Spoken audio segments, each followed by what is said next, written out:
Alors, le gardien de but Papissi qui est blessé pour quelques semaines au niveau de l'adducteur. Et puis Kofi Kouao qui devrait être forfait suite à l'entorse qui s'est faite à Ajaccio également.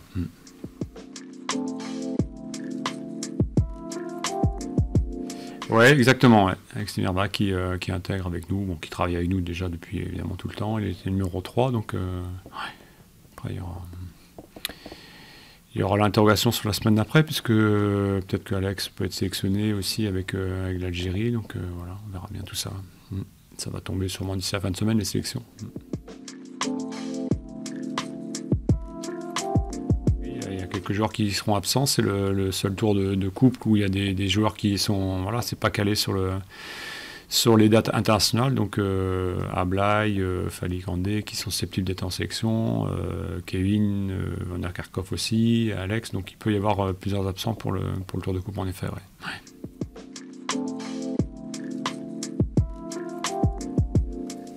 Ouais, évidemment que c'est un objectif de réussir à enchaîner un deuxième résultat très positif. On a fait la première étape à Ajaccio, mais on a déjà été dans ce genre de situation, puis on n'a jamais réussi à enchaîner. C'est que c'est des fois, déjà c'est difficile, et puis deux, c'est qu'on n'a peut-être pas fait le maximum pour réussir. Donc à nous de mettre plein de bonnes choses pour enchaîner une deuxième victoire contre Caen, mais qui est une équipe qui va beaucoup mieux évidemment qu'en début de championnat.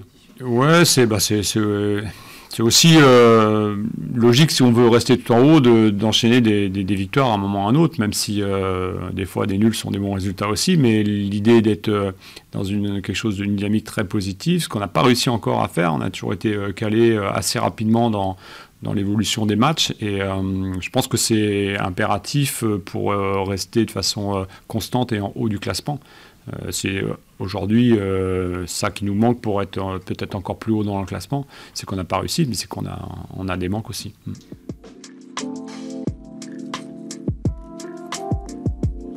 C'est une anomalie de les voir aussi mal débuter avec aussi peu de points par rapport à la qualité de leur effectif. Là, ils ont rectifié le tir, et évidemment qu'on les attend plutôt dans le haut du classement que dans le bas. Là, ils viennent de faire des victoires assez nettes, 3-0 et 2-0. Voilà, je pense qu'ils sont sur une dynamique qui est bonne et qui est plutôt logique par rapport à ce qu'est ce club et puis les ambitions de ce club.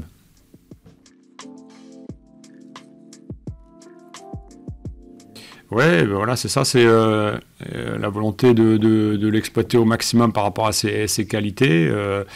Il n'a pas choisi la facilité, je pense, en revenant au FC Metz, parce qu'il sort d'une saison où il marche très bien, il passe en Ligue 1, et de se remettre sur un nouveau défi, de rejouer la montée, c'est pas toujours simple. Donc il a choisi la difficulté, il est venu là, et après il a fallu travailler. Il a un peu manque de repères par rapport à toute l'équipe d'une façon générale, à nous aussi de bien réfléchir à l'utilisation, quelle zone de jeu où il est le plus influent.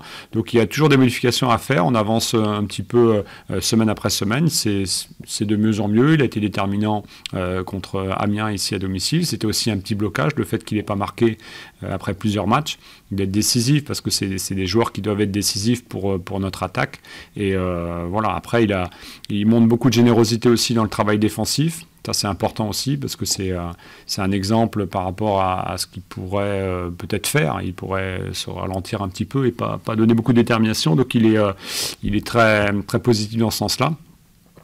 Et puis là, il saisit l'opportunité à Ajaccio pour marquer encore un but. Je pense qu'il souhaiterait être encore plus décisif, donner encore plus de buts.